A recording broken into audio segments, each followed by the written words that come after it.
E aí, galera, vamos começar a nossa primeira aula do ano. Com essa aula, eu estou querendo fazer um breve resumo dos conteúdos que vocês estudaram no ano anterior. Vamos aqui falar para vocês sobre uma era de revoluções e transformações. A questão sobre o iluminismo, a revolução científica, a reforma protestante, revolução industrial e a crise do absolutismo. Nas aulas durante a semana estaremos falando também sobre a independência dos Estados Unidos e a Revolução Francesa. A lei, é lógico, da nossa independência e do primeiro reinado. Dando continuidade, estarei falando também do nacionalismo na Europa, socialismo, do anarquismo e o movimento operário, extremamente importante, principalmente para pessoas iguais a mim que trabalham com sindicato. E por último, a regência e o segundo reinado aqui no Brasil. Vamos falar agora do Estado moderno, o absolutismo. A época moderna foi um período marcado, pessoal, por transições. A transição entre o socialismo e o capitalismo contemporâneo. Bom, tinha certas semelhanças. As formas de trabalho eram até parecidas, eram a servidão, que continuava no campo. E existia uma burguesia que disputava o poder com a nobreza, existente nesse período. Nesse período veio a existência de uma forma de governo próprio, uma forma de Estado próprio, que era o Estado absolutista. Uma teoria política e econômica onde o governo controlava tudo na palma da mão. Tudo nas relações sociais. As classes sociais que mais influenciavam dentro do poder nesse período era a nobreza, detentora das terras, e o clero, a famosa Igreja Católica. Esse regime era chamado de Antigo Regime, que foi o nome dado pelos iluministas a esse sistema de poder que era legitimado por teóricos franceses, acreditem, que afirmavam que o rei tinha uma origem divina e que, por ele ter origem divina, ele tinha o poder, pessoal. Ele tinha a difícil missão de governar. Um outro conteúdo de extrema importância, que eu sei que vocês estudaram no ano passado, é o mercantilismo. Bom, então sobre o mercantilismo, podemos dizer que era a teoria e a prática econômica desses estados modernos, das monarquias absolutas, que tem como característica principal o Estado controlando ativamente a economia para o aumento da riqueza nacional. Segundo eles, precisavam acumular ao longo do tempo ouro, prata, pedras preciosas. E para isso, os países se envolveram em muitas guerras,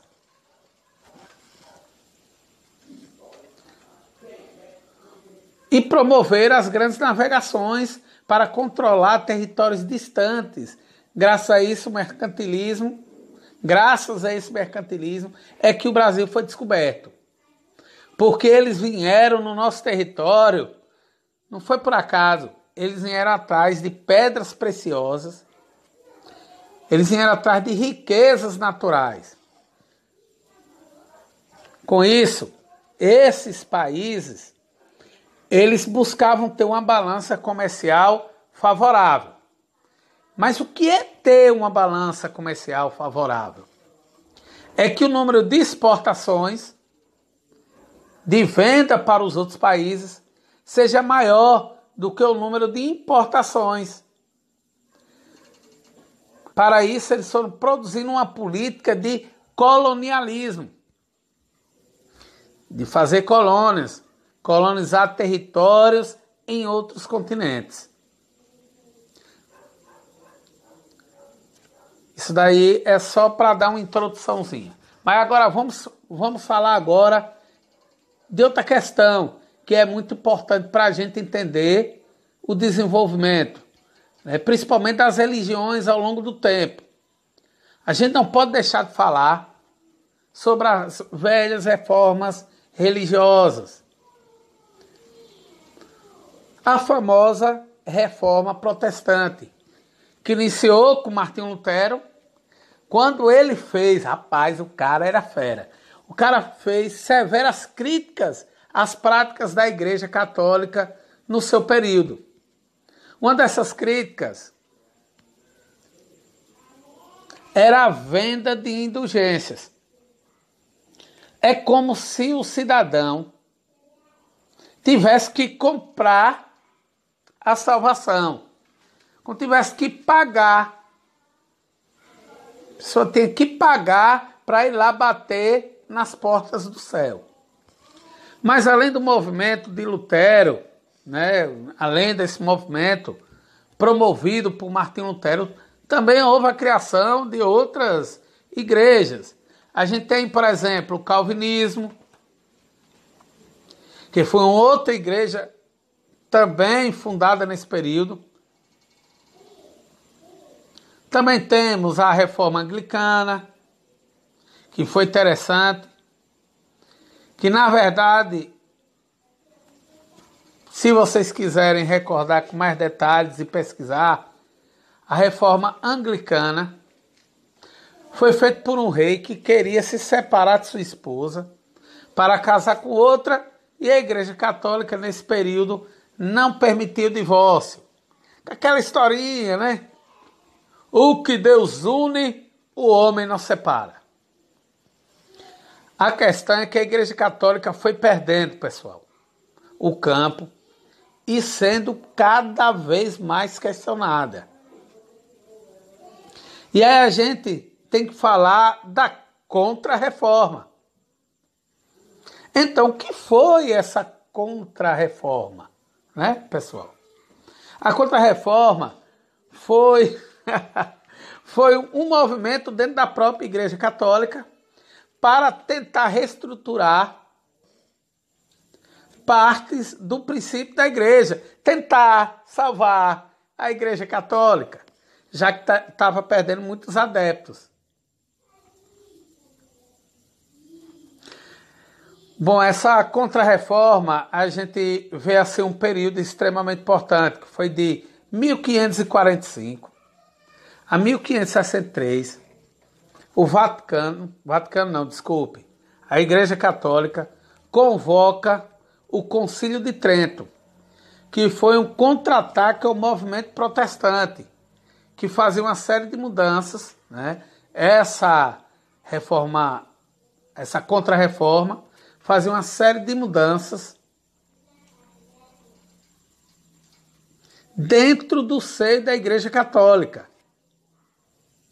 Era que, por exemplo, umas críticas que foram feitas pelo aquele Martinho Lutero, a igreja admitiu que estava correta. Eu vou citar exemplo 1. A Igreja Católica tinha a prática de só escolher para ser padre pessoas de famílias ricas. Aí veio a Contra-Reforma, percebeu que isso estava errado, graças a Martinho Lutero, e criou seminários, que foi para sair um pouco desse estigma e tirar um pouco a mancha, certo? A mancha que a Igreja Católica tinha. Então a reforma protestante foi importante porque ela ajudou ao próprio melhoramento da Igreja Católica como um todo. Certo, pessoal? E vamos para um outro tema. Vamos falar agora, pessoal, da Revolução Industrial. Mas vamos parar um pouco primeiro para pensar o que foi a Revolução Industrial. Bom, pessoal, a Revolução Industrial foi a mudança no modo de fabricar que ocorreu lá na Inglaterra, nesse período assim de 1780 a 1840. Mudou o modelo de fabricação, caracterizado, pessoal, pela junção do trabalho coletivo do homem com o uso da máquina.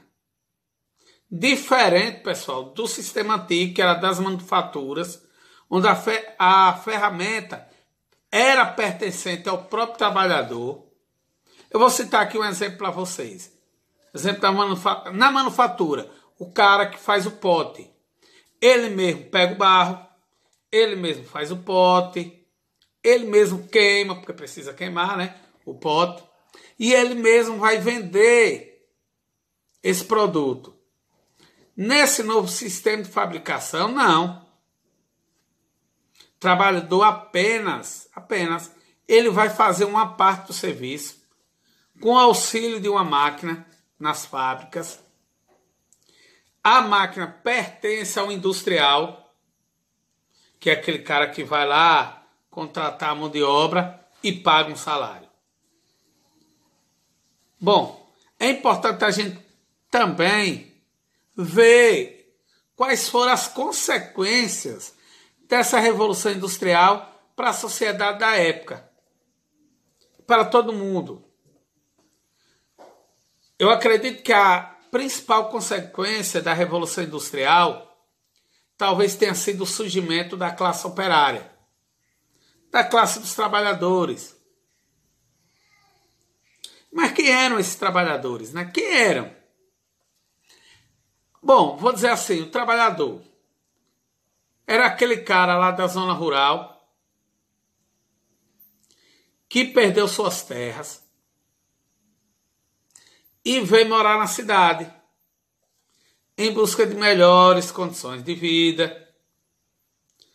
Os operários também, dentro assim, da classe operária.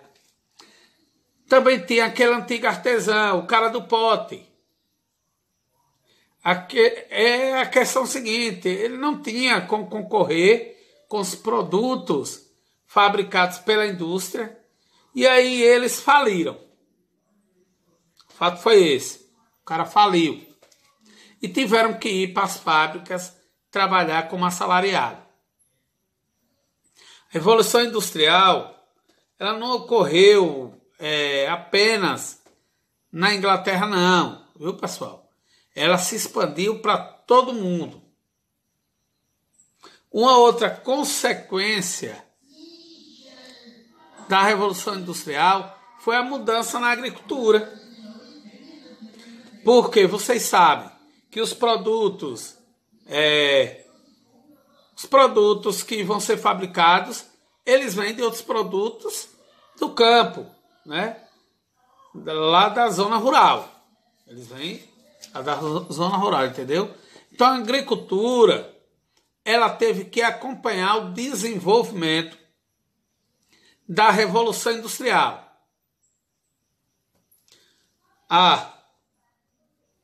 Bem lembrado. Há uma outra questão, com o surgimento dos operários, surgiu também outras questões. Por exemplo, os operários no início da Revolução Industrial. Era de lear, pessoal. Eles trabalhavam em torno de 18 horas de dia, praticamente sem descanso. Ganhavam um salário de miséria. Não tinha estabilidade nenhuma no emprego. Isso gerou um grande descontentamento. E aí começou a surgir as ideias socialistas, as ideias anarquistas, que nós vamos ver mais na frente. E o surgimento dos sindicatos. Viu, pessoal? Então, são conteúdos importantes.